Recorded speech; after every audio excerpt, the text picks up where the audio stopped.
सर्वजण एकत्र आलो ते छत्रपती शिवाजी महाराज ज्यांच्यामुळे आपण जिवंत आहोत आणि ज्यांच्यामुळे आपण जेवण चांगल्यापैकी जेवतो, आई वडील आपल्याला जेवण देतात, शाळेत जातात, या देशाचे घटनाकार डॉक्टर बाबासाहेब आंबेडकर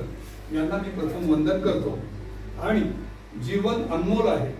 त्यासाठी सुरक्षित कसं राहायचं याचे धडे मी तुम्हाला देणार आहे। तत्पूर्वी आपल्या देशाची घटना ज्यांनी लिहिली डॉक्टर बाबासाहेब आंबेडकर करण्यासाठी आपण सर्वांनी उभं जाग्यावर भारताचे लोक भारताचे एक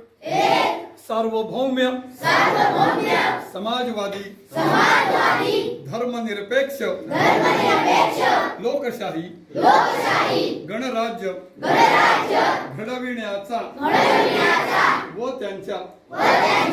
सर्व नागरिकांस सामाजिक आर्थिक व राजनैतिक